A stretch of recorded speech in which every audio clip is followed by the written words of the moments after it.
গুম শুরু করছি আমি তো ভালোবাসি তোকে উপন্যাসের ৪৩তম পর্ব। লেখনীতে সালমা চৌধুরী। মেঘ নিজের গাল আবিরের কপালে চেপে ধরেছে ঠিকই, কিন্তু হৃদয়ে তোলপাড় ক্রমাগত সামলাতে পারছে না। আবিরের গা থেকে তীব্র ঝাঁঝালো গন্ধ মেঘের নাক দিয়ে ঢুকে সোজা স্নায়ুতন্ত্র কম্পিত করছে। মেঘ নিঃশ্বাস ভারী হয়ে আসছে, ঘন ঘন শ্বাস ছাড়ছে, যা আবিরের নাকে মুখে পড়ছে। নিজেকে সংযত করতে না পেরে মেঘ তৎক্ষণাৎ উঠে বসে পড়েছে। বুকের ভেতরটায় অসহনীয় পর্যায়ে কম্পিত হচ্ছে, ফিনফিন করে কাঁপছে ঠোঁট। হাত ছাড়ানোর চেষ্টা করছে, কিন্তু সম্ভব হচ্ছে না। এদিকে আবিরের জ্বরও কমছে না, বরং ক্রমে ক্রমে বেড়েই যাচ্ছে। মেঘ যে নিচে গিয়ে বড় আম্মুকে ডাকবে এটার সুযোগও পাচ্ছে না। মেঘের ফোন রুমে রেখে আসছিল, আবিরের ফোনে লক খুলতেও পারছে না। আবিরের জ্বর বাড়ছে দেখে দূর দূর করে কাঁপছে বুক, চোখে মুখে চিন্তার ছাপ। আবির আকস্মিক কাণ্ডে মেঘের নিঃশ্বাস আটকে গেছে, স্তব্ধ হয়ে গেছে আখি জোড়া প্রশস্ত থেকে। এই বুঝি হৃৎপিণ্ডটা কোঠর থেকে বেরিয়ে আসবে। নিঃশ্বাসের সঙ্গে সঙ্গে হৃদস্পন্দনও থেমে গেছে। জ্বরের ঘরে আবির বালিশ থেকে সরে মেঘের উরুতে শুয়েছে, এক হাতে মেঘের কোমর আঁকড়ে ধরেছে। আবিরের মুখে ঠিক মেঘের উদরের সঙ্গে মিশে আছে। আবিরের শ্বাস প্রশ্বাস জমা ভেদ করে নমনীয় উদরে স্পর্শ করছে। এতে মেঘ পাথর বনে গেছে। অনেকটা সময় নিঃশ্বাস আটকে ছিল, শেষ পর্যায়ে ভেতরে আটকানো নিঃশ্বাস খুব জোরে ছাড়ে। বক্ষপিঞ্জরে আবদ্ধ পাখিটা বুঝি এই উড়ে যাচ্ছে। আবিরের এক একটা নিঃশ্বাস মেঘের উদর স্পর্শ করে, আর মেঘের ছোট্ট হৃদয় প্রতিবার কম্পিত হচ্ছে। কাঙ্ক্ষিত পুরুষের অনাকাঙ্ক্ষিত আচরণে মেঘ পুরো হতভম্ব হয়ে গেছে। কিছু সময়ের ব্যবধানে শ্বাসনালীতে তুফান শুরু হয়ে গেছে, গলা শুকিয়ে কাঠ, বারবার ঢোক গিলছে, অবিরত কাঁপছে দুহাত। আবির জ্বরের ঘোরে মেঘকে আরো শক্ত করে জড়িয়ে ধরেছে। এমন কল্পনাতীত কাণ্ডে মেঘের স্পন্দন মাত্রা বেড়ে আকাশ ছোঁয়ার পর্যায়ে। জানালা দিয়ে আসা কনকনা ঠান্ডা বাতাস মেঘের কানে ঢুকছে। বাতাসেরা যেন মেঘের কানে কানে বলছে, তুই তো আবির ভাইয়ের প্রণয়ের অনলে পড়তে চাস, তবে কিসের এত অভিশঙ্কা। মেঘের শরীরে ঝাঁকুনি দিয়ে ওঠে। আবিরের গায়ে জ্বরের তাপে মেঘের পেট পুরো গরম হয়ে গেছে। জ্বরের ঘরে আবির আবোল তাবোল বলা শুরু করেছে। দীর্ঘ সময় পর মেঘ নিজের কাঁপাকাঁপি হাতে আবিরের মাথায় আলতোভাবে স্পর্শ করে, গলা কাকারি দিয়ে কোমল কণ্ঠে ডাকলো, আবির ভাই। আবির উত্তর দেওয়ার অবস্থায় নেই, ঘোরের মধ্যেই সব বলেই যাচ্ছে।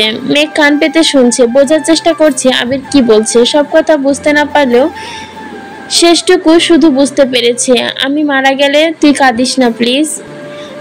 আবিরের এমন কথা শুনে মেঘে আবিরের মাথায় দুহাত শক্ত করে আঁকড়ে ধরে আর্তনাদ করে ওঠে, এমন কথা বলবেন না প্লিজ, কিছু হবে না আপনার, ঠিক হয়ে যাবেন, আপনার কিছু হতে দিব না আমি। বেশ খানিকক্ষণ পর মেঘ আবিরকে রেখে দৌড়ে নিচে নামলো। ততক্ষণে বাড়ির সবাই শুয়ে পড়েছে। শীতের রাত, তাই সবাই একটু তাড়াতাড়ি শুয়ে পড়ে। বড় আম্মুকে ডাকতে গিয়েও থেমে গেল। বড় আম্মু অসুস্থ। আবির ভাইয়ের এই অবস্থা দেখলে বড় আম্মুর শরীর আরো খারাপ হবে, এই ভেবে আর ডাকেনি। ছুটে গেল তানভীরের রুমে। তানভীরও বাসায় নেই। মেঘ নিজের রুমে থেকে ওষুধ আর ফোন নিয়ে তানভীরকে কল করতে করতে আবিরের রুমে গেল। তানভীর আবিরের অবস্থা জানতে পেরে তাড়াতাড়ি আসতে বলেছে। অনেকক্ষণ ডাকার পর আবিরের একটু হুঁশ আসে। মেঘ কোনোভাবে আবিরকে উঠিয়ে ওষুধ খাইয়ে দিয়েছে। আবির চোখ বন্ধ করে শুয়ে আছে। মেঘ আবিরের কপালে জলপট্টি দিয়ে দিচ্ছে। আবির বেশ খানিকটা সময় নিস্তেজ হয়ে পড়ে রইল, জ্বর মাথায় উঠে গেছে। মেঘে জলপট্টি দিচ্ছে আর সরাচ্ছে। কপালে তাপে কয়েক মুহূর্তেই পট্টি গরম হয়ে যাচ্ছে, তাই বারবার পাল্টাতে হচ্ছে। প্রায় 1 ঘন্টার পর আবির হঠাৎই চোখ মেলল। জ্বর কিছুটা কমেছে, তাই হুঁশ ফিরেছে। সরাসরি মেঘের চোখের দিকে তাকালো। শরীরের উত্তাপে চোখ লাল হয়ে গেছে। মেঘ জলপট্টি দিতে দিতে শোধালো, শরীরটা কি খুব খারাপ লাগছে? আবির মলিন হাসলো। মেঘ পুনরায় প্রশ্ন করলো, কি হয়েছে? কিছু না, পট্টি দিতে হবে না, অনেক রাত হয়েছে, ঘুমাতে যা। আপনি চুপ করে থাকুন প্লিজ। আবিরের হাসি ঠোঁট থেকে সরছে না, বরং ধীরে ধীরে প্রশস্ত হচ্ছে আবিরের ওষ্ঠদ্বয়। মনে মনে মেঘকে নিয়ে রঙিন স্বপ্নের দুনিয়ায় পাড়ি জমিয়েছে। মেঘ এমনভাবে আবিরের যত্ন নিচ্ছে, ঠিক যেন ঘরের বউ। আবির জ্বরের ঘরেও মেঘের চিন্তায় বিভোর হয়ে আছে। আবিরের নেশাক্ত দৃষ্টি দেখে মেঘ জিজ্ঞেস করলো, আপনি কি কিছু বলতে চাচ্ছেন? জ্বরের কারণে আটকে আটকে বলে, বলতে তো চাই। বলুন। না থাক, কিছু না, বলুন। বাদ দে, জড়পটি দিতে হবে না, একটু শান্ত হয়ে বস, হাত নড়াচড়া করিস না, পরে হাত ব্যথা করবে।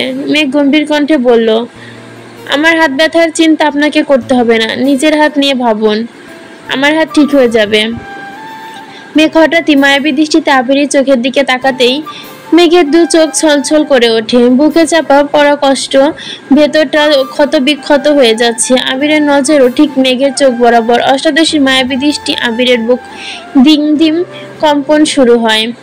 অনুভূতি লুকাতে অক্ষম, জ্বরের কারণে হৃদয়ের ব্যাকুলতা স্পষ্ট বোঝা যাচ্ছে। মেঘ আবিরের চুল হাতে বোলাতে বোলাতে কোমল কণ্ঠে বলল, আপনি এমন আপনি এমন কেন করেন? আবির ক্ষীণ হেসে প্রশ্ন করলো, কেমন করি? নিজেকে এত আঘাত করেন কেন? সকালে ভাবে হাত না কাটলে তো এখন আর জ্বরটা উঠতো না। রাগ কন্ট্রোল করতে পারি না, এতে আমার কি দোষ? এত বড় ছেলে হয়েও রাগ কন্ট্রোল করতে পারেন না, আবার আমার জেদ কমাতে বলেন। তোর জেদ কমালেই আমার রাগ কমে যাবে। কিভাবে? তা তো এখন বলা যাবে না, জ্বর তো এখন কমেছে, তুই বরং রুমে যা। তাড়িয়ে দিচ্ছেন কেন? তাড়াচ্ছি না, শীতের রাত, এমনিতেই অনেক ঠান্ডা, তার মধ্যে এত রাতে তুই আমার রুমে। আজব তো, এত রাতে কি আমি শুধু আপনার রুমে আসছি নাকি? ভাইয়া বলছিল বলেই আসছি, আর আমি না আসলে তো জানতামই না যে আপনার জ্বরে আসছে। ওষুধ পর্যন্ত খাননি, ওষুধটা খেয়েছেন বলেই জ্বরটা এখন একটু কমেছে। তাছাড়া আমি তো নিচে গিয়েছিলাম, বড় আম্মু আম্মু সবাই ঘুমিয়েছিল, তাই ডাকিনি। ভাইয়াকে কল দিয়েছি, ভাইয়া আসতেছে। বাসায় কেউ অসুস্থ হলে কি দেখাও যাবে না? আচ্ছা বাবা, সরি, আর কিছুই বলবো না তোকে। কিছু বলতে হবে না। কি খাবেন সেটা বলুন, খাবার নিয়ে আসি।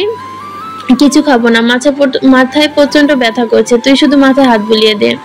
মেয়ে আলতো ভাবে মাথায় হাত বুলিয়ে দিচ্ছে। এক সময় আবিরের চুলে হাত দেওয়ার সময় কত ইচ্ছে ছিল, কতই না বাহানা খুঁজেছে, কিন্তু সাহস করে ছুঁতে পারেনি। আজ আবির ভাই নিজেই সে অধিকার দিয়েছে।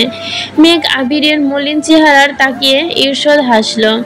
আবিরের চোখ বন্ধ। মেঘ এক দৃষ্টিতে আবিরের মুখের পানে চেয়ে আছে। এই শ্যামবর্ণের পুরুষ অষ্টাদশী মনের রাজ্যে একমাত্র রাজকুমার, যাকে নিয়ে রোজ রাতে স্বপ্নের দেশে পাড়ি জমায়, কল্পনায় ঘুরে বেড়ায় দেশ থেকে দেশান্তর। অষ্টাদশীর মণিকোঠায় একমাত্র আবির ভাইয়ের বসবাস। তখন ওই তানভীর রুমে ঢুকে। আবির ঘুমাচ্ছে। মেঘ আবিরের মুখের পানে চেয়ে মাথায় হাত বোলাচ্ছে। তানভীর হুট করে রুমে প্রবেশ করে এই দৃশ্য দেখে হকচকিয়ে উঠল।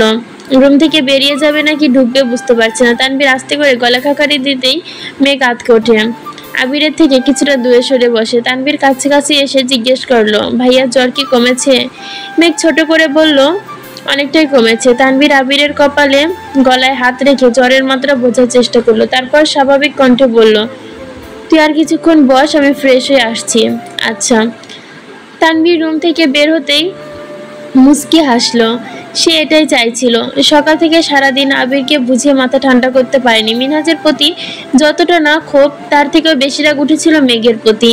আবির যেখানে আব্বু আম্মু চাচাচির সামনে নিজেকে সংযত রাখার চেষ্টা করে, মেঘ সেখানে হুট করে সবার সামনে বাড়ি ছাড়ার কথা বলে ফেলেছে। আবির মন প্রাণ দিয়ে চেষ্টা করেছে সম্পর্ক ঠিক করতে, অন্যদিকে মেঘ সবকিছু উস্কানিতেই সেটা ভাঙতে ইচ্ছে করছে।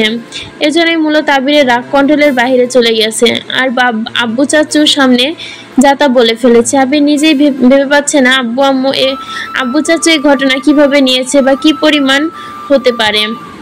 মেঘের ভুল অন্যায়গুলো তানভীর খুব সুন্দর মতো ঢাকার চেষ্টা করেছে। আবিরের মাথা ঠান্ডা করে তানভীর শেষ পর্যন্ত হুমকিও দিয়েছে, যদি মেঘের সঙ্গে ঠিকঠাক কথা না বলে তাহলে সে নিজে মেঘকে নিয়ে হোস্টেলে দিয়ে আসবে। এক প্রকার বাধ্য হয়ে আবির শর্ত মেনে নিয়েছে। শত রাগের পরও মেঘকে না দেখে আবির থাকতে পারে না। গত 7 বছর অনেক কষ্ট করে নিজের আবেগকে নিয়ন্ত্রণ করে রেখেছিল, এখন তা আর সম্ভব না। এখন কয়েক ঘন্টা মেঘকে না দেখলে ছটফট করতে থাকে। বাসায় থাকলে কারণে অকারণে বারবার নিজে যেন মেঘকে এক পলক দেখতে পারে। তানভীর রুমে চলে গেছে। মেঘ খানিক সময় মাথা নিচু করে বসে রইল, নির্লজ্জের মতো আবিরকে দেখছিল। এটা ভাইয়া দেখে ফেলেছে ভেবেই লজ্জায় মুখ তুলতে পারছে না। আবির ঘুমের মধ্যে পাশ ফিরতে বালিশটা ওপরে মাথা রেখে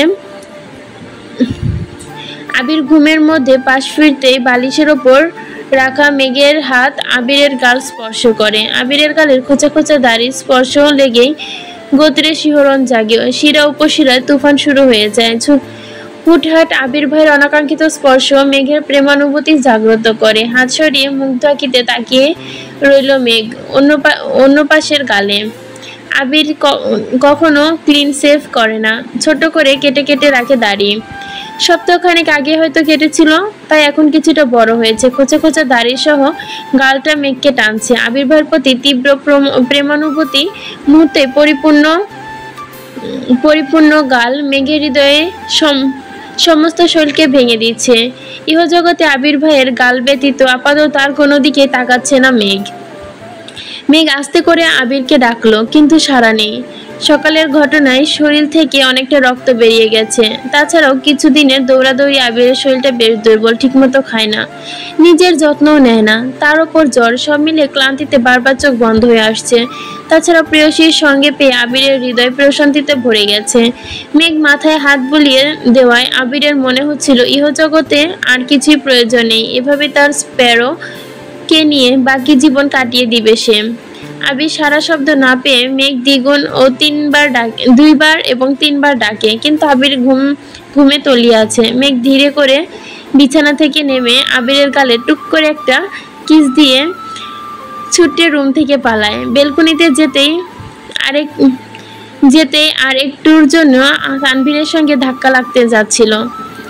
তানভীর সামনে থেকে সরে কিছুটা তপ্ত স্বরে প্রশ্ন করলো, এভাবে ছুটছিস কেন, কি হয়েছে?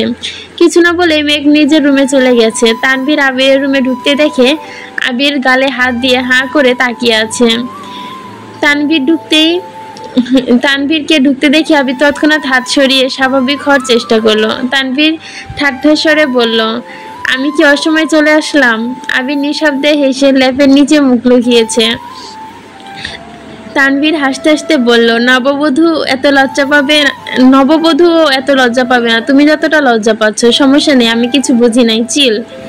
আবির লেপের নিচ থেকে মুখ তুলে গম্ভীর কণ্ঠে বলল, তুই বুঝলেই বা কি, না বুঝলেই বা কি? আমি কি অবৈধ কোনো কিছু করছি নাকি? না, একদমই না। তানভীর একটু থেমে সিরিয়াস মোডে বলল, থ্যাঙ্কস ভাইয়া। বিশ্বাস করো, তোমাদের দুজনকে হাসি খুশি দেখলে আমার সব দুশ্চিন্তা দূরে চলে যায়। সব সময় এভাবেই থেকো প্লিজ। ভাইরে এভাবে থাকলে নিজেকে নিয়ন্ত্রণ করা কষ্ট হয়ে যাবে। তোর বোনের যন্ত্রণায় আমি কোনোদিন একটা অঘটন ঘটিয়ে ফেলবো। তোমার প্রতি আমার বিশ্বাস আছে, তারপরেও কোনো অঘটন ঘটলে সমস্যা নেই, আমি সামলে নিব। তানভীর কিছুক্ষণ চুপ থেকে পুনরায়, হাতের কি অবস্থা? ব্যথা আছে? একটু কম। তুমি জানো তোমার নিজের দোষেই আজ তোমার এই অবস্থা। আমি আবার কি করলাম? তোমার কিছুদিনের আচরণে এমনিতে বোনের মেজাজ বিগড়েছিল, তার মধ্যে তুমি বিবাহিত, এ কথা কেন বলতে গেছিলে? তার উপর তুমি নাকি এক বাচ্চার বাপ, এসব কথা বলছিলা কেন? এই জন্যই তো জেদে হোস্টেলে যাওয়ার সিদ্ধান্ত নিয়েছিল। আমি কি করব? ওই দিন ফোনটা রেখে জাস্ট একটু রুমে গেছি আর আসছি। এর মধ্যে তোর বোন আমার ফোন চেক করতে শুরু করেছে। মালাকে পাঠানো মেসেজ দেখে কতটুকু পড়তে পেরেছে জানি না। তাছাড়া ওয়ালপেপারে যে তোর বোনের সঙ্গে ছোটবেলা সেই ছবিটা দেওয়া ছিল, ছবিটাও নিশ্চিত সে দেখেছে। কতটুকু কি দেখতে পেরেছে বা বুঝতে পেরেছে বোঝার জন্যই বউ আর বাচ্চার কথা বলছি। তোর বোনের রিয়াকশন দেখে বুঝছি যে ওয়ালপেপারটা সে ভালোভাবে খেয়াল করেনি। কিন্তু পরদিন তুই আর আমি যখন সোফায় বসেছিলাম, তখন তোর বোন সিঁড়ি থেকে আবারও আমার ফোনের ওয়ালপেপারটা দেখছে। বউ বাচ্চার ব্যাপারটা বিশ্বাস করুক আর না করুক, ওয়ালপেপারটা দেখেছে মানেই ওরে আর কোনোভাবে কিছু বিশ্বাস করাতে পারবো না। তাই বাধ্য হয়ে ওয়ালপেপারটা এডিট করাতে হয়। ওই ছবিটাই ওয়ালপেপারে দিয়েছি, যাতে তোর বোন ভুল না বোঝে। ভাগ্য ভালো, দূর থেকে তোর বোন ওয়ালপেপারটা ঠিকঠাক মতো দেখেনি, না হয় শিওর বুঝে যেত এটা এডিট করা ছবি। তানভীর হাসতে হাসতে আবিরের ওপর গড়িয়ে পড়েছে। তানভীরের অট্টহাসি দেখে আবিরের ভুরু যুগল কুঁচকে আসে, কণ্ঠ খাতে নামিয়ে হুঙ্কার দেয়, পাগলের মতো হাসছিস কেন? তানভীরের হাসি থামছে না। হাসতে হাসতে কোনো মতে বলল, আমার বোনকে এত ভয় পাও? ভয় তো পেতেই হবে, একমাত্র বউ বলে কথা। ও মানে কি না জানি না, আমি তো আমার বউ মানি ওকে। আমার মতে পৃথিবীর 90% বিবাহিত পুরুষই তাদের বউকে ভয় পায়। পৃথিবীর বুকে রাজ করা পুরুষরাও বউয়ের সাথে নাথিং। এর একটাই কারণ, বউয়ের প্রতি প্রবল ভালোবাসা। আর বাকি 10% পুরুষ যারা বউকে ভালোবাসে না, পছন্দ তো একজন মানুষ কে করিসই। দেখবি রাজনৈতিক ক্ষমতার দাপটটা তার সামনে কিছুই না।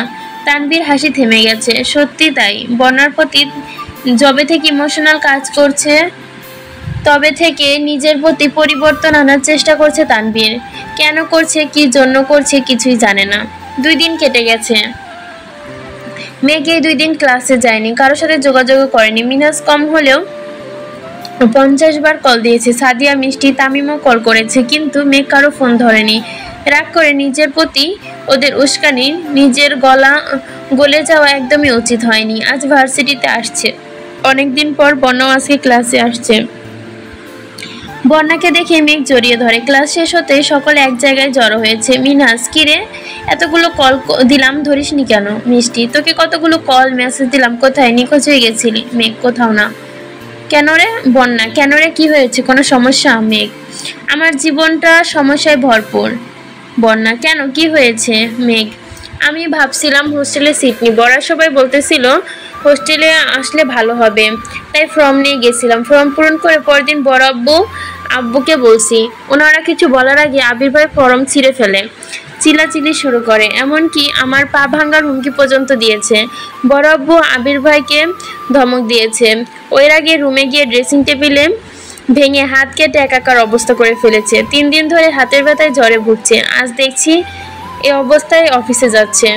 মিষ্টি, সাদিয়া, মিনহাজ, তামিম সকলেই পূর্ণ মনোযোগ দিয়ে সবটুকু শুনলো। বন্যা আতঙ্কিত কণ্ঠে বলল, তোর বোন বিরাট সাহস হয়েছে। তুই জানিস তোকে ছোট থেকে তোরে কিভাবে ওরা বড় করছে। প্রয়োজন ছাড়া এক পাও এদিক সেদিক যেতে পারিসনি। তুই ভাবলে কিভাবে যে তোকে হোস্টেলে আসার অনুমতি দিবে? আর তুই অনুমতি চাইতেই বা গেলি কোন সাহসে? তোরে মেরে আধমরা করে দেয়নি সেই তোর কপাল। তুই আমায় একটা বার কল দিতি, আমি ডিরেক্ট নিষেধ করে দিতাম তোকে। মেঘ, আমি কিভাবে জানবো এমন কিছু হবে? আবির ভাইয়ের ওপর রাগ করেই তো চলে আসতে চাইছি। মিষ্টি রাগান্বিত কণ্ঠে বলা শুরু করলো, তুই হোস্টেলে আসলে ওই বেটার কি সমস্যা? বেটা বিয়ে করতে পারে, বাচ্চা থাকতে পারে, আর তুই সামান্য হোস্টেলে আসবে এতেই হাঙ্গামা? আসলে পুরুষ মানুষের জাতটাই খারাপ। আমি তোর জায়গায় থাকলে না বলেই চলে আসতাম। মিনহাজ, দেখ মিষ্টি, সব ছেলে কিন্তু খারাপ হয় না, দেখিস না আমি কত নিষ্পাপ। তামিম, আমিও। বন্যা, কি বলছিস তুই এসব? আবির ভাই বিবাহিত, বাচ্চা আছে, এসব কি শুনছি? মেঘ, উনি সেই দিন বলেছিল উনি বিবাহিত, বাচ্চা আছে, তারপর জানছি আমার সাথে ফাইজলামো করছে। মিষ্টি, আজকে ফাইজলামো করে বলছে, 2 দিন পর দেখবি সত্যি সত্যি বউ বাসায় নিয়ে চলে আসছে। পরে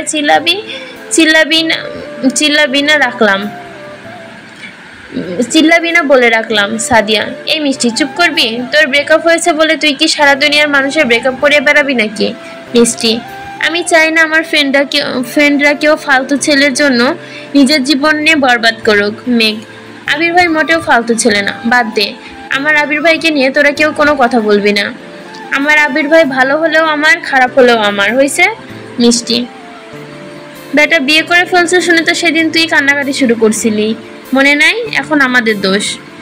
বন্যা, ও দিনে 100 বার আবির ভাইয়ের জন্য কান্না করে, 100 বার হাসে, তাই বলে তোরাও কি আর উস্কাবি? আমি 2 দিনের জন্য বেড়াতে গেছি কি না, আমার বেবিটার ব্রেন ওয়াশ করা শুরু করে দিয়েছিস। মিনহাজ, আমরা তো চাই তোর বেবিটা হাসি খুশিতে থাকুক, তোর বেবিটার খেয়াল রাখার দায়িত্ব তো আমাদেরও। বন্যা, দেখলাম তো কেমন খেয়াল রাখিস, ফাঁসাইয়া দিয়ে নিজেরা বিরাট শান্তিতে আছিস। যা ঝড় গেছে তার তো বেবিটার উপর দিয়েই গেছে। মেঘ, আবির ভাই বলছে যারা আমাকে উস্কাইছে তাদের সব কয়টাকে আধমরা করে নিজের বাড়ি পাঠাবে। বন্যা, একদম ঠিক বলেছে, এদের মারাই উচিত। তামিম, বন্যা, তুই এভাবে বলতে পারলি? বন্যা, তুই আমার সঙ্গে কথা বলিস না, বদমাস পোলা। মিনহাজ, মনে হয় তোর আবির ভাইয়ের থেটে আমরা ভয় পাইছি। বলিস আসতে, দেখবো নে তোর আবির ভাইয়ের কত পাওয়ার আর আমাদের ভাইবাদারের কত পাওয়ার। বন্যা হাসতে হাসতে বলল, এই গর্জনটা যেন আবির ভাই আর তানভীর ভাইয়ের মুখোমুখি হওয়ার পর যেন থাকে। মেঘ, চল। মেঘকে নিয়ে বন্যা চলে গেছে। মেঘ বন্যাকে সব ঘটনা খুলে বলেছে। বন্যা শুনে বন্যা শুধু একটা কথাই বারবার বলছে, তুই আমাকে একটাবার জানাতে পারতি। তুই জানিস তুই বাড়ির প্রত্যেকটা মানুষের কলিজার টুকরা, তারপরে এমন কাণ্ড কেন ঘটালি? আবির ভাই না চিনলে তোর ভাই বা আব্বু বা বড় আব্বুর নিশ্চয়ই রাগ দেখাতো। মেঘ নিজের প্রতি নিজে বিরক্ত হলো। বর্ণা আর কোনো কিছু বলেনি। মেঘ বিদায় দিয়ে নিজে বাসে চলে গেছে। এদিকে আবির আজ সকালে অফিসে আসছে। হাত এখনো পুরোপুরি ঠিক হয়নি, কিন্তু একটা বিদেশি কোম্পানির সঙ্গে আজ গুরুত্বপূর্ণ মিটিং। গত 3 বছর অর্ডারের সমতুল্য একটি অর্ডার। সবকিছু ঠিকঠাক থাকলে আবিরদের কোম্পানি দেশের সেরা 5 নম্বর কোম্পানি, 5টি কোম্পানির মধ্যে একটি হবে। তাই হাতের দুরবস্থা নিয়েও আবির অফিসে আসে। টানা 1.5 ঘন্টা মিটিংয়ে আবিরের সর্বোচ্চ চেষ্টায় মিটিংটা শেষ করে ওনারা ডিল কনফার্ম না করে চলে গেছেন। বলেছেন পরবর্তীতে কল দিয়ে জানাবে। তাই সকলেই একটু টেনশনে আছে। আবির বড় আব্বু থেকে বিদায় নিয়ে আলী আহমদ খান আবিরকে ঠান্ডা কণ্ঠে বললেন, শোনো আবির, নিজের রাগ নিজে কন্ট্রোলে রাখতে না পারো তাহলে জীবনে সফল হতে পারবে না। আবির মাথা নিচু করে দাঁড়িয়ে আছে। সে খুব ভালো মতোই জানে ওই দিনে বাড়ির ঘটনার ক্ষোভ প্রকাশ করবে আলী আহমদ খান। চুপচাপ সহ্য করা ছাড়া কিছু করার নেই। আলী আহমদ খান পুনরায় বললেন, বাহিরে যা করো না করো, বাসা অন্তত পক্ষে ঠান্ডা থাকার চেষ্টা করবো। ভুলে যেও না বাড়ির বড় ছেলে তুমি, তোমার ওপর বাকিরা নির্ভর। তানভীরের মতো মেঘ, মিম আদি 3 জনকে আগলে রাখার দায়িত্ব তোমারও। কোনো বিষয় নিয়ে অতিরিক্ত চেঁচামেচি করলে বা রাগ দেখালে তোমার ওপর তাদের ভরসা উঠে যাবে। তোমার তাদের সাথে সফটলি মিশতে হবে, যাতে ওরা ভুল পথে না পা বাড়লেও তোমাকে জানাতে দ্বিধাবোধ না করে। ভুল পথে তারপর তুমি বিষয়টা দেখবে, ঠিক মনে হলে ঠিক, ভুল মনে হলে ভুল। ভাই বোনদের বুঝিয়ে সেখান থেকে সরিয়ে আনবে, কিন্তু চিৎকার করে রাগ দেখিয়ে ওদের সাথে কখনো দূরত্ব বাড়িও না। আমি যে ভুল করছি, আমি চাই না একই ভুল তুমিও করো। আমার পরে খানবাড়ির পুরো দায়িত্ব তোমার, তাই তোমাকে যেমন শক্ত তেমনই কোমল হতে হবে। আশা করি বুঝতে পেরেছো। এখন যেতে পারো। জি আচ্ছা বলে আবির অফিস থেকে বেরিয়ে পড়েছে। হাতে দুরবস্থার জন্য বাইক নিতে পারেনি, রিক্সা নিয়ে অফিস থেকে বাসে আসছে। সন্ধ্যায় কিছুক্ষণ পরে আলী আহমদ খান, মোজাম্মেল খান মিষ্টি হাতে বাড়িতে ফিরেছে। ইকবাল খান সিলেটে আছেন। বাড়িতে ঢুকতেই সবাই ডাক শুরু করলো। মেঘ, মিম, আদি, তানভীর, আবির সকলেই নিচে আসছে। আলী আহমদ খান হাস্যোজ্জ্বল মুখে বললেন, congratulation my boy, order confirm, I am proud for you. আবিরের হাসি মুখে থ্যাংক ইউ জানালো। সকলেই বেশ খুশি।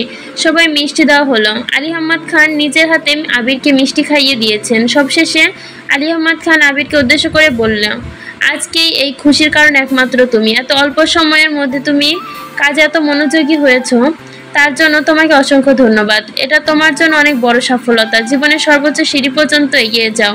আবির মৃদু হেসে বলল, দোয়া করবেন আমার জন্য। মোজাম্মেল খান বললেন, ফি আমিনিল্লাহ, দোয়া করি সবসময় সব জায়গায় তুমি সফল হতে পারো। আলী আহমদ খান শুধালেন, আজকে এই খুশির দিনে তোমার কি চাই বলো, যা চাইবে তাই পাবে। আবির ঢোক গিলে হাসার চেষ্টা করলো। খানিকক্ষণ নীরব থেকে বলল, আমার এখন কিছু চাই না, তবে একদিন চাইবো, এমন কিছু চাইবো যা দেওয়ার জন্য আপনাদের এত বছরের নিয়ম রীতি পর্যন্ত ভাঙতে হতে পারে। আশা করি সেই দিনের জন্য মানসিকভাবে প্রস্তুত থাকবেন। কথা শেষ করে আবির নিজের রুমে চলে গেছে। মেঘ আহম্মকের মতো চেয়ে আছে। আবির ভাইয়ের কথা কিছুই মাথায় ঢোকেনি। কেউ কিছু বলতে চাইছে বা এই নিয়ে ঝামেলা বোঝাই যাচ্ছে। আবির ভাইয়ের কথার কিছু মাথায় ঢোকেনি মেঘের। মেঘ কিছু বলতে চাইছে, নিয়ে নিলেই তো ঝামেলা শেষ, প্যাঁচ লাগাতে হয় কেন? মেঘ এভাবেই ভেবে পায় না। আলী আহমদ খান আর মোজাম্মেল খান মুখ চাওয়াচাওয়ি করলেন। আবিরের মা, মেঘের মা, মিমের মাও নিজেদের মধ্যে কথাবার্তা বলাবলি করলেন। মিম মেঘকে প্রশ্ন করল, আপু তোমায় যদি বলতো কি চাও তাহলে তুমি কি চাইতা? মেঘ মনে মনে বলল, আবির ভাইকে চাইতাম। আবির ভাইয়ের সম্পূর্ণ হৃদয় জুড়ে আমার অস্তিত্ব চাইতাম। আমি আবির ভাইয়ের পৃথিবী হতে চাইতাম। মিম পুনরায় ডাকে, আপু তুমি কি চাইতা? জানি না বলেই মেঘ নিজের রুমে চলে গেছে। মিম তারপর মেঘের পিছে পিছে ছুটছে। তানভীর এতক্ষণ যাবৎ নীরব ভূমিকা পালন করছিল, চলে যাবে কিনা সেটাও বুঝতে পারছে না। মেঘ মিম চলে যাওয়ায় নজর পড়ে তানভীরের সেদিকে। মোজাম্মেল খান স্বাভাবিক কণ্ঠে প্রশ্ন করেন, তোমার ভাইয়ের এখন কিছু লাগবে না বলে গেল, তোমার কি কিছু লাগবে? তানভীর এপাশ ওপাশ মাথা নেড়ে না করলো। সিঁড়ি দিয়ে উঠতে উঠতে মনে মনে বিড়বিড় করলো, বউ লাগবে। দিবেন? ভাইয়ারও বউ লাগবে। 2-3 দিন পর বিকেলে আবির, তানভীর কেউ বাসায় নেই। মেঘ আর মিম টিভি দেখছিল। মালিয়া খান, আকলিমা খান রান্নাঘরে নাস্তা বানাতে ব্যস্ত। তখনই জান্নাত বাসায় আসে। গেট থেকেই বলে, ভেতরে আসতে পারি? মেঘ মিম সহ রান্নাঘর থেকে 2 কর্তির নজর পড়ে মেন গেটের দিকে। মেঘ জান্নাত আপুকে দেখে আশ্চর্য নয়নে তাকায়। তৎক্ষণাৎ সোফার ওপর দিয়ে লাফিয়ে ছুটে গিয়ে জান্নাতকে জড়িয়ে ধরে। জান্নাত মেঘকে জড়িয়ে ধরে জিজ্ঞেস করে, কেমন আছো? আলহামদুলিল্লাহ ভালো। তুমি কেমন আছো ভাবি? জান্নাত হাসি মুখে উত্তর দেয়, আলহামদুলিল্লাহ ভালো। এখানে ভাবি বলো না, যে কেউ শুনে ফেলবে। মেঘ আস্তে করে শুধায়, ফুপি কেমন আছে? আলহামদুলিল্লাহ। মালিয়া খান রান্নাঘর থেকে বেরিয়ে এসে বললেন, আরে জান্নাত যে, এতদিন পর আমাদের কথা মনে পড়লো? এদিকে কাজ নেই তাই বাসায় আসা হয় না। আজ একটু কাজ ছিল তাই ভাবলাম আপনাদের সাথে দেখা করে যাই। খুব ভালো করেছো, ভেতরে আসো। মেঘ ভেতরে নিয়ে যায়। এখানে দাঁড় করে রেখেছি। মেঘ ভেতরে নিয়ে যা, এখানে দাঁড় করিয়ে রেখেছিস। জান্নাত সোফায় বসলো। জান্নাতকে দেখে মিম টিভি বন্ধ করে রান্নাঘরে চলে গেছে। মেঘ জান্নাতের পাশে বসে ফিসফিস করে প্রশ্ন করছে, আসিফ ভাইয়া কবে আসবে, কেমন আছে, বাকিরা কেমন আছে থেকে শুরু করে এটা সেটা জিজ্ঞেস করছে। জান্নাত আস্তে ধীরে সব প্রশ্নের উত্তর দিচ্ছে। মেঘ হঠাৎই প্রশ্ন করলো, আপু তুমি বিবাহিত, এটা বলবা না? না। কেন? আবির ভাইয়া বারণ করেছে। আবির ভাইয়া জানে তুমি বাসায় আসবে? আবির ভাইয়াই পাঠিয়েছে। উনি আর তানভীর ভাই এখন আমার শ্বশুর বাড়িতে। ওনারা হঠাৎই ফুপির বাসায় কেন? ওনারা প্রতি সপ্তাহে আমার শাশুড়িকে দেখতে যায়। মেঘ উত্তেজিত কণ্ঠে বলে, কি? আমার একদিনও নিয়ে যায় না কেন? আমরা সবাই তোমার কথা বলি, তোমাকে কেন নেয় না বলে আম্মু প্রতিবারই আবির ভাইকে রীতিমতো ধমকায়। দেখছো, তারপরও আমায় নিয়ে যায় না। আজকে আসুক বাড়িতে। তার মধ্যে মালিহা খান নাস্তা নিয়ে আসছে। পাশের সোফায় বসে জান্নাতকে ভালো মতো ভাবে পরখ করে। ওনার সেই অনেক দিনেরই ইচ্ছে জান্নাতকে ছেলের বউ বানাবে। আলী আহমদ খানকেও বলেছেন, উনি তেমন কোনো সারা শব্দ করেননি। ও কি আবিরকে একটু সময় দিতে চাচ্ছে। ব্যবসায় ঠিকমতো মনোযোগ দিলেই বিয়ে করাবেন সিদ্ধান্ত নিয়েছে। জান্নাত নাস্তা খাওয়ার এক ফাঁকে আলী আহমদ খানও বাসায় ঢুকলেন। জান্নাতের সাথে টুকিটাকি কথা বলে নিজের রুমে চলে গেছে। জান্নাত তো খানিকক্ষণ বসে মেঘের রুমে ঘুরে আড্ডা দিয়ে বেরিয়েছে। আবির আর তানভীর রাতে খেয়ে বাসায় ফিরেছে। ফুপ্পি বাসায় গেলে কখনো না খেয়ে ছাড়ে না। আবির ফেরার কিছুক্ষণ পরে মেঘ আবিরের রুমে হাজির। আবির ভুরুকুচ নাচিয়ে প্রশ্ন করলো, কিছু বলবি? মেঘ কপালে কয়েক স্তর ভাঁজ ফেলে বলল, আমার ভাগ কোথায়? আবির স্বাভাবিক কণ্ঠে জিজ্ঞেস করলো, কিসের ভাগ? ভালোবাসার। আবির ঢোক গিলে ছোট্ট করে প্রশ্ন করলো, মানে? ফুপির ভালোবাসার ভাগ দেন। কাছে আয়, দিচ্ছি। মেঘ দুকত মেঘে গেল। আবির হাত বাড়িয়ে মাথায় গাঁটটা মেরে বলল, ফুপির হাতে আমি শুধু গাঁটটাই খাই, তার ভাগে দিলাম। আর খাবারের ভাগ চাইলে এরপর থেকে নিয়ে আসবো, যা। মেঘ ঠোঁট উল্টে বলল, ইস, এত জোরে কেউ গাঁটটা দেয়? মাথাটা ব্যথা হয়ে গেছে। আবির কোমল কণ্ঠে বলে, তুই ভালোবাসার ভাগ চাইছিস, কম করে দিলে কিভাবে? দিলে তো বেশি দিব। গাড্ডাটা মারা ভালোবাসা আমি চাই না। আবির হঠাৎই মেঘের দিকে কেমন করে চাইলো। উদ্বিগ্ন কণ্ঠে শোধালো, তুই কেমন ভালোবাসা চাস? মেঘ দরদ মাখা কণ্ঠে বলল, আপনাদের মতো আমিও ফুপির সাথে দেখা করতে চাই, গল্প করতে চাই, ফুপির যত্ন পেতে চাই। ও আচ্ছা, আমি ভাবলাম অন্য কিছু। মেঘ ভুরুকুচকে প্রশ্ন করলো, অন্য কিছু মানে? কিছু না, এখন ফুপির বাসায় তোকে নিয়ে যাওয়া যাবে না। তোকে নিয়ে আমি বা তানভীর যে কেউ বের হলে 1000টা প্রশ্নের উত্তর দিতে হবে। তার থেকে কিছুদিন শান্ত থাক, আমি দেখছি কি করা যায়। মেঘ আস্তে করে শুধালো, জান্নাত আপুকে আসতে বলেছিলেন কেন? দরকার আছে। আচ্ছা বলতো, জান্নাতের সঙ্গে আম্মুর কথা হয়েছিল? আম্মুর রিয়াকশন কি? কথা হয়নি আবার? বড় আম্মু পাশের সোফায় বসে খুব সুন্দর মতন আপুর সঙ্গে কথা বলছিলেন। বড় আম্মু তো অনেকদিন যাবত জান্নাত আপুকে আপনার বউ বানাতে চাচ্ছেন। আপনারা কেন বলছেন না যে আপুর বিয়ে হয়ে গেছে? এটা বলে দিলে মজাটা শেষ। মানে?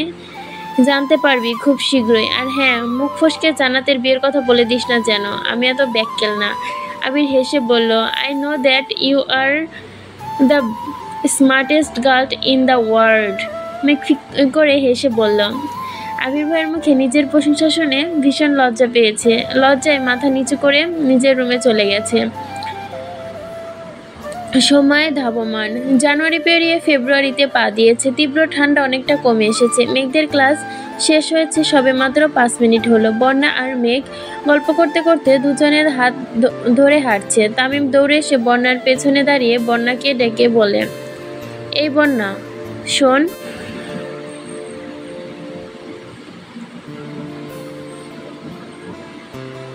বন্যা শুনেও না শোনার মতো হাঁটছে। তামিম এবার বন্যাকে আর মেঘের সামনে এসে দাঁড়ায়।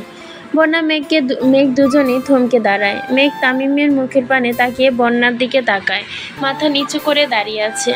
তামিমের অভিযোগে স্বরে বলল, বন্যা, তুই আমার সাথে ঠিকমতো কথা বলিস না কেন? কারণ কি? তোর অজানা?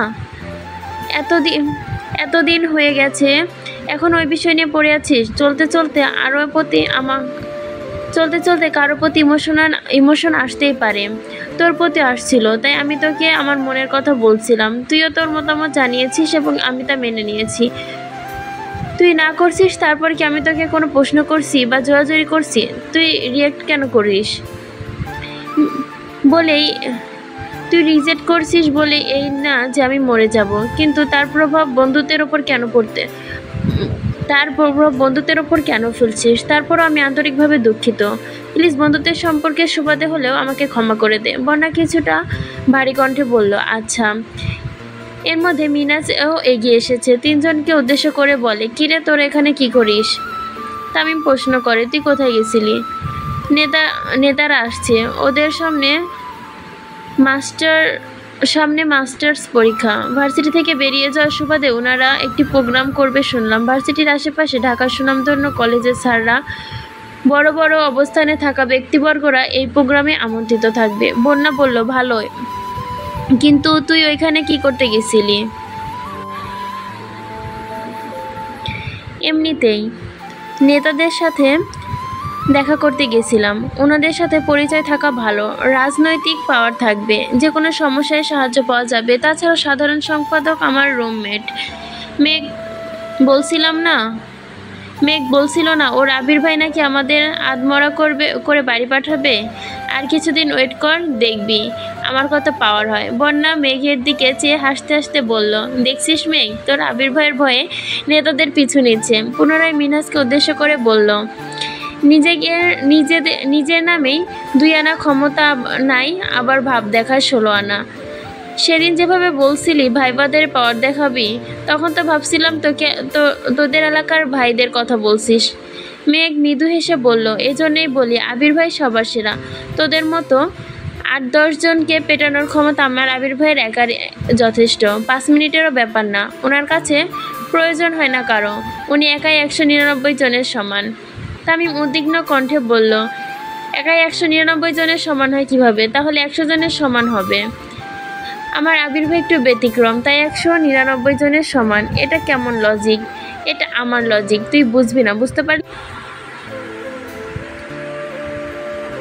মিনহাজ স্তব্ধ স্বরে বলল, শোন, কথায় কথায় আমার আবির ভাই করিস না, কানে খুব লাগে। তোর কানে লাগে, এটা তোর কানের সমস্যা। তাড়াতাড়ি ডাক্তার দেখা গিয়ে। আমি আমার আবির ভাই বলবো, আমার আবির ভাই। মিনহাজের মেজাজ খারাপ হচ্ছে, তবুও শান্ত থাকার চেষ্টা করছে। মিনহাজ রাগে অন্যদিকে তাকিয়ে আকস্মিক মেঘের দিকে চেয়ে বলল, এই সাইড দে, ভাইরা আসতেছে। বন্যা মেঘ তামিমকে সাইড হয়ে দাঁড়িয়েছে। প্রায় 10-20 জন ছেলে হেঁটে আসছে। রাস্তার পাশে দাঁড়িয়ে থাকা জুনিয়রদের সালাম দেখে তাদের অবস্থায় বোঝা যাচ্ছে মেঘদের কাছে আসতে মিনহাজ সুন্দর করে সালাম দিল। সালাম দিয়ে গম্ভীর চেহারায় একজনের চোখ দিয়ে একটু ইশারা করলো, সালাম গ্রহণ করছে, এটাই বোঝালো। ওনারা পাশ কেটে যেতে মেঘ বলল, কিরে, তোর ভাই তো সালামের উত্তরটাও দিল না। মিনহাজ বিরক্ত ভরা কণ্ঠে বলল, ওনারা কি এত মানুষের সালামের উত্তর দেওয়ার সময় আছে নাকি? 2 মিনিট পরে কিছুটা দূরে থেকে হই হুল্লোড়ের শব্দ ভেসে আসে। মেঘরা পিছন ফিরে তাকাতে দেখে ছেলেগুলো কাকে ঘিরে কথাবার্তা বলছে। কাকে ঘিরে আছে তা দেখা যাচ্ছে না। কৌতূহলবশত মেঘ, বন্যা, মিনহাজ, তামিম সবাই সেদিকে তাকায়। কয়েকজন একটু সরতে বাইকটা সাইড করে হেলমেট খুলল। মেঘ উত্তেজিত কণ্ঠে চেঁচিয়ে উঠল, আবির ভাই। বাইকটা দেখেই পরিচিত লাগছিল। কিন্তু শিওর ছিল না। হেলমেট খুলতেই মেঘের চোখ কপালে উঠে গেছে। বিস্মিত চোখে তাকিয়ে আছে। বুকের ভেতর হৃৎপিণ্ডটা পিটপিট করছে। মেঘ ভার্সিটিতে ভর্তি হওয়ার পর থেকেই আবির মেঘকে নিত বা দিতে আসতো, মেন গেটের কাছে নামিয়ে দেয়, কখনো ভেতর আসে না। আজই প্রথম আবির ভেতরে আসছে। মেঘের সাথে সাথে মিনহাজ, তামিমও বর্ণ বেশ অবাক হয়েছে। আবির বাইক থেকে নামতেই সভাপতি, সহসভাপতি, যুগ্ম সম্পাদক, আহ্বায়ক, সাধারণ সম্পাদক একে একে সবাই আবিরকে জড়িয়ে ধরছে। আবিরও স্নেহ সহিত সবাইকে জড়িয়ে ধরছে। মেঘ, বর্ণা সহ বাকিরা কিছুটা এগিয়ে গেল। কি হচ্ছে সেটা বুঝতে পারছে না। মেঘ বড় বড় চোখ করে তাকাচ্ছে। আবির ভাই ভার্সিটিতে কেউ পরিচয় আছে এটা মেঘ জানতো না, তাও আবার রাজনৈতিক ছেলেপেলের সাথে। রাগী গুরুগম্ভীর স্বভাবের ছেলেটা হাসি মুখে বলল, থ্যাঙ্কস ভাইয়া, তুমি আমাদের কথা মেনে এত ব্যস্ততার মাঝে এসেছো, এটাই অনেক। আমরা তো ভাবছিলাম তুমি হয়তো আসবেই না। তোরা যে এত বছর পরও আমায় স্মরণে রেখেছিস সেটাই অনেক বড় ব্যাপার। তোমাকে কি ভোলা সম্ভব? কলেজের হিরো ছিল তুমি, স্যারদের চোখের মণি, সেই সাথে পুরো কলেজের মেয়েদের ক্রাশ। শেষ লাইনটা কানে যেতে মেঘ সাপের মতো ফোঁস করে উঠল। সূক্ষ্ম দৃষ্টিতে তাকিয়ে আবিরের দিকে। আবির ভাইয়ের আশেপাশে দু একটা মেয়ে নামই সহ্য হতে পারে না। সে আবির ভাই নাকি কলেজের সব মেয়ের ক্রাশ?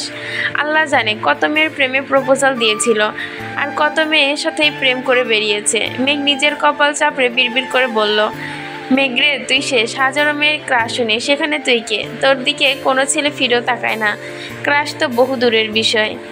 তুই আবার আবির ভাইকে চাস? ছি, লজ্জা লাগে না তোর?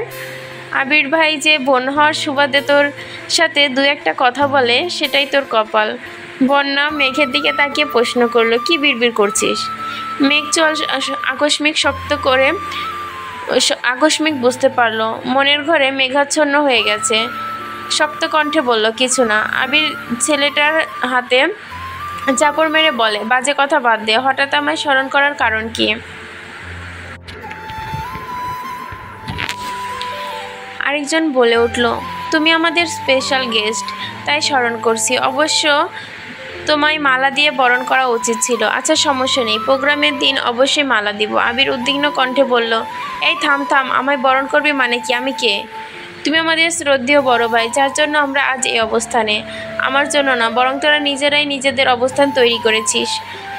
যখন পথভ্রষ্ট হয়ে গেছিস তখন রাস্তাটা তো তুমি দেখিয়েছ।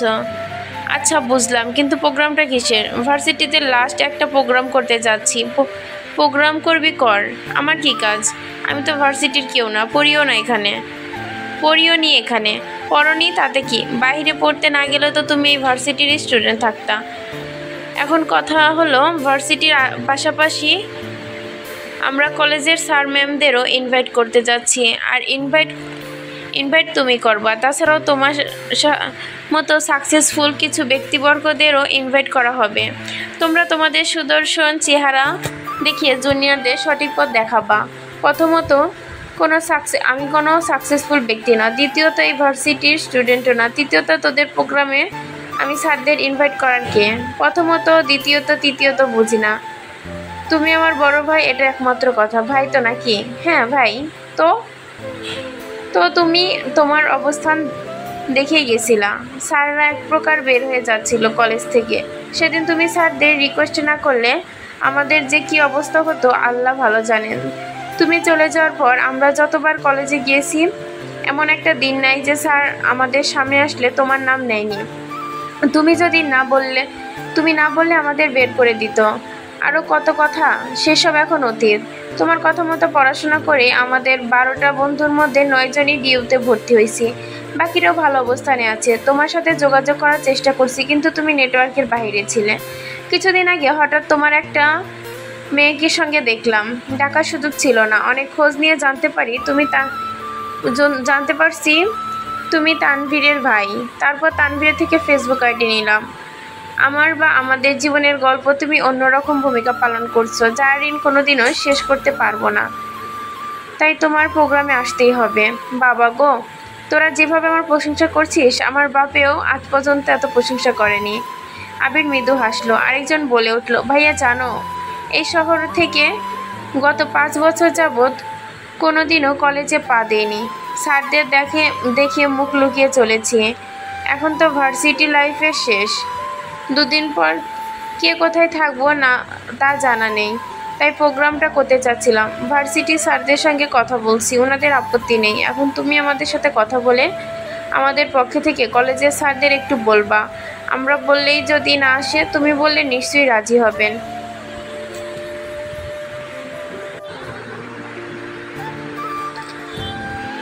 আবির রুষ্টস্বরে বলল,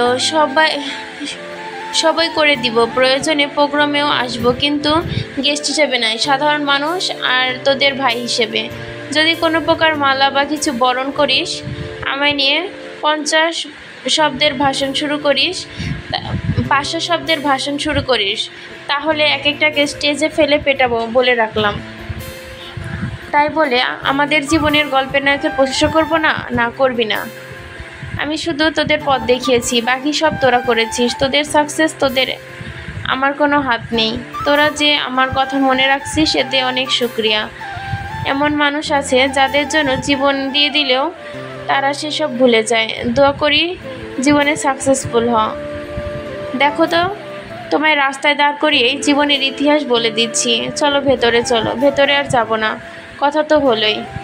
আমার নাম্বার রাখ। কবে কলেজ যাবি জানাইস, অফিসের কাজ ফেলে আসছি। একদিন কাজ একটু কম করলে কিছু হবে না। কত বছর পর তোমাকে পেয়েছি, আরেনা দিয়ে ছাড়ছি না। চলো চলো। আবির ঘুরতে মেঘকে দেখতে পায়। কিছুটা দূরে দাঁড়িয়েছিল ওরা। মেঘ পিছনে ফিরে তাকায়। আবির পেছনে ফিরে ঢাকায় দেখতে পায়নি এতক্ষণ। মেঘ আশ্চর্য নয়নে তাকিয়ে আছে। ওদের সব কথোপকথনে মেঘ যেন মনোযোগ সহকারে শুনছে। বুঝতে বাকি নেই ওদের পড়াশোনায় আবির ভাইয়ের অবদান অনেকখানি। তবে সেই ছেলেগুলো কি হয়েছিল তা শোনার আগ্রহ জাগছে মেঘের মনে। আবির কিছুটা এগিয়ে এসে মেঘের মুখোমুখি দাঁড়ালো, ছোট্ট করে শুধালো, ক্লাস শেষ? আবিরের কণ্ঠ শুনে মেঘ হকচকিয়ে তাকালো, মনোযোগ দিয়ে অন্য কোথাও। ওপর নিচ মাথা নেড়ে বলল, শেষ। কিন্তু আপনি এখানে কেন? মেঘের সব কথা শুনেও শোনার মতো না শোনার মতো প্রশ্নটা করছে। আবিরের চোখের ইশারায় ছেলেগুলোকে দেখিয়ে বলল, ওদের সঙ্গে দেখা করতে আসছিলাম। ছেলেগুলো এগিয়ে এসে আবিরকে না পেয়ে পেছনে ফিরে তাকাতে মেঘকে দেখলো। 2 কদম এগিয়ে এসে বলল, ওনাকেই দেখছিলাম তোমার সাথে। উনি কে হয় তোমার? আবির তার আগেই বলল, আমার কাজিন। তোরা যা, আমি আসছি। ছেলেগুলো এগিয়ে যাচ্ছে। আবির মেঘকে উদ্দেশ্য করে গলায় তেজ এনে বলল, আড্ডা দেওয়া শেষ হলে বাসায় যা, গাড়ি অপেক্ষা করছে। মিনাজ আর তামিমকে দেখেও না দেখার মতো করে চলে যাচ্ছে। মেঘ পেছন থেকে ডেকে বলল, আমি আপনার সঙ্গে যাব। অনেকদিন পর আবিরের বাইকে উঠে না। রাগারাগি আর মানবিমান ঠিকমতো কথাই তো বলেনি, বাইক ওঠা তো দূরের বিষয়। আজ মেঘের খুব ইচ্ছে করছে আবির ভাইয়ের সাথে বাইকে ঘুরবে। তাছাড়া ফুপির জন্য মনটা ছটফট করছে। সে প্ল্যান করেছে ফুপিকে দেখে একেবারে বাসায় ফিরবে। আবির 2 আঙ্গুল ইশারা দিতেই মেঘ আবিরের কাছে এগিয়ে এলো। আবির প্রখর তপ্ত স্বরে বলল, আমি না আসলে কি করতি? মিনাজ আর তামিমের প্রতি ক্রোধ চেপে রাখতে পারছে না। ওদের দিকে তাকিয়েই অঘটন ঘটতে পারে, তাই তাকাচ্ছে না। মেঘ স্বাভাবিক কণ্ঠে উত্তর দিল, আপনি না আসলে গাড়িতে যেতাম। আপনি এসেছেন তাই বাইকে যাব। আমি তোকে নিতে আসিনি, অন্য কাজে আসছি। মেঘ জেদ দেখিয়ে বলল, আমি কিছু জানি না, আপনি আমায় নিয়ে যাবেন, এটাই শেষ কথা। মেঘের জেদের কাছে আবিরের সুপ্ত ক্রোধ হার মানতে বাধ্য। আবির ক্ষীণ হাসল। মেঘ জেদ দেখিয়ে কথা বললে ওর নাক ফুলে যায়, গাল দুটো লাল টকটকে হয়ে যায়, দুধে আলতা চেহারাটা রক্তবর্ণের ছাপ ভেসে ওঠে, গলার দুপাশে 2টো রগ ফুলে ওঠে। মেঘকে এইভাবে দেখলে আবিরের উদ্বেলিত হৃদয়ের কম্পন তৈরি হয়। কল্পনার জগতের পাড়ি দিতে ইচ্ছে করে। রক্তাব্দ দুগালে ভালোবাসার পরশ এঁকে দিতে ইচ্ছে করে। কিন্তু বরাবরের মতোই সে অসহায়। নিচের অনুপাত লুকাতেই প্রতিবার দীর্ঘশ্বাস ছেড়ে বলল, কিছুক্ষণ অপেক্ষা করতে হবে। ব্যাপার না, অপেক্ষা করব, বিড়বিড় করে বলল, সারা জীবন। আবির 2 কদম এগিয়ে পিছে ফিরে আবার তাকালো, কিন্তু কিছু বলল না। এখানে তামিম মিনাজ আছে যাদের সহ্য করা যায় না। আবার মেঘকে নিয়ে ভেতরে যাবে, সেখানে 20 থেকে 30টা ছেলে আছে। কে কোন নজরে মেঘকে দেখবে, এই চিন্তায় মেঘকে কিছু বলল না। আবির চলে যেতেই বন্যা দীর্ঘ নিঃশ্বাস ছেড়ে মিনহাজ আর তামিমের দিকে তাকালো। মিনহাজ আর তামিম দুজনে স্তব্ধ হয়ে আছে। চোখের সামনে এতক্ষণ যা ঘটল তা বিশ্বাসযোগ্য নয়। নিজের চোখে নিজের কানকে কোনোভাবে বিশ্বাস করাতে পারছে না।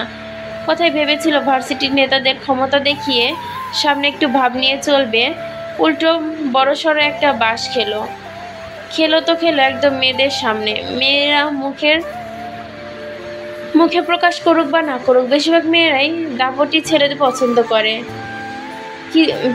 কেউ কিছু বললে ছেলেরা যেন মুখ লুকিয়ে থাকে, সেগুলোর প্রস্থান না নেয়। মেয়েরা সম্মান বাঁচাতে ছেলেরা যেন প্রতিবাদ করতে পারে। প্রতিনিয়ত আবিরের এত প্রশংসা শুনে মিনহাজও ভেবেছিল রাজনীতি করবে, নেতাদের পরিচিতি লাভ করবে, মেঘের মন জয় করবে। কিন্তু আবির ক্ষণে ক্ষণে তার সব প্ল্যান ভেস্তে দিচ্ছে। বন্যাদের অসহায় মুখের পানে চেয়ে হঠাৎই হাসি শুরু করছে। হাসতে হাসতে মেঘের উপরে ঢেলে পড়ছে। বন্যা স্বতঃস্ফূর্ত হাসি দেখে মেঘও হাসছে। বন্যা কেন হাসছে এটা কারো অজানা নয়। 2 মিনিট, 5 মিনিট, 10 মিনিট হয়ে গেছে, বন্যার হাসি থামছে না। হাসতে হাসতে পেট ব্যথা হয়ে গেছে, তবুও বন্যার হাসি থামছে না। মিনহাজ সহ্য করতে না পেরে রাগান্বিত কণ্ঠে বলল, হইছে বোন, থাম, এর বেশি আসলে মইরা যাইবি। বন্যা হাসতে হাসতে বলল, তোর শ্রদ্ধেয় রাজনীতি বড় ভাইদের আমার সালাম দিস। সালামের পর বলিস, তুই যে আবির ভাইকে মারার হুমকি দিয়েছিস। আবির ভাইয়ের প্রতি তাদের যে ভালোবাসা দেখলাম, আশা করি তারাই তোকে তোর যোগ্য সম্মানিটা দিয়ে দিবে আশা করি। বোন, তোর ভাই বাজারে পাওয়ার দেখাবি বলছিলি, মনে নেই? এত মন ভোলা তুই? আচ্ছা বাদ দে, এখন বাদ দিচ্ছি, কিন্তু ভবিষ্যতে এসব আকাশচুম্বী কথাবার্তা বললে তোর শ্রদ্ধেয় ভাইদের বলে দিব। আচ্ছা ঠিক আছে। মেঘ এতক্ষণ যাবতই নিশ্চুপ দাঁড়িয়ে। ইদানিং নিজের সাহস দেখে মাঝে মাঝে নিজেই অবাক হয়ে যায়। আবির ভাইয়ের মুখের ওপর জেদ দেখালো। যদি আবির ভাই ভার্সিটির সবার সামনে থাপ্পড় মারতো তবে কি হতো? ভাবতে ভয় কেঁপে উঠল। সবার সামনে থাপ্পড় খেলে মুখ দেখানোর অবস্থা থাকতো না। আবির কিছুক্ষণের মধ্যেই বেরিয়ে আসছে। মেঘ বাসায় চলে গেলে হয়তো বেশিক্ষণ আড্ডা দিত, কিন্তু মেঘ বাহিরে রেখে গেছে, তাই মাথায় চিন্তা কাজ করছে, এজন্য তাড়াতাড়ি চলে এসেছে। মেঘকে ডাকতে মেঘ এগিয়ে গিয়ে বলল, আঙ্কেল কি চলে গেছেন? হ্যাঁ। তুই না বললি বাড়ি যাবি? তাই তো আঙ্কেলকে চলে যেতে বলছি। কেন? আপনার তো অফিস আছে। আমায় নিয়ে গেলে সময় নষ্ট হবে, তাই ভাবছিলাম গাড়িতেই চলে যেতাম। এটা আগে মনে হয়নি? তোর ভাইয়ের মতো রাগ উঠলে তোর মাথাও ঠিক থাকে না, তখন কি বোঝার অবস্থাতেও থাকিস না। ব্যাপার না, চল। আমি রিক্সা দিয়ে বাসায় চলে যাব। মেজাজ খারাপ করিস না, চল বলছি। মেঘ ভয়ে ভয়ে এগিয়ে যাচ্ছে। ফুপির বাসায় নিয়ে যাবে না আগেই বলেছে, এখন আবার ফুপির কথা বললে নিশ্চয়ই মার খাবে। আবে একটা রিক্সা ঠিক করে বন্যাকে যাওয়ার জন্য ইশারা করলো, তারপর মেঘকে নিয়ে চলে গেছে।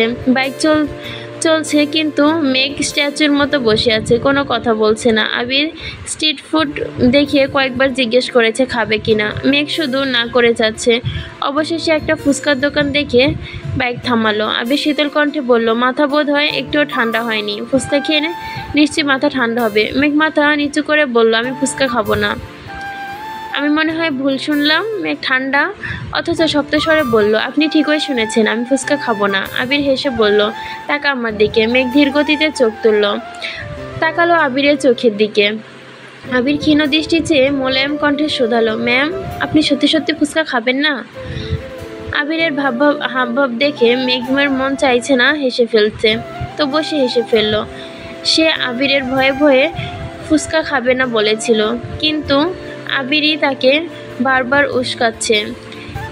মেঘ আবিরের মুখে পানে চেয়ে মনে মনে ভাবছে, আপনার মধ্যে কি স্পেশাল গুণ আছে যা ক্ষণিকের ব্যবধানে রাগ, ভয়, আবার ভয়কে জয়ে পরিণত করতে সক্ষম? আবির ভুরু নাচিয়ে মৃদু হাসলো।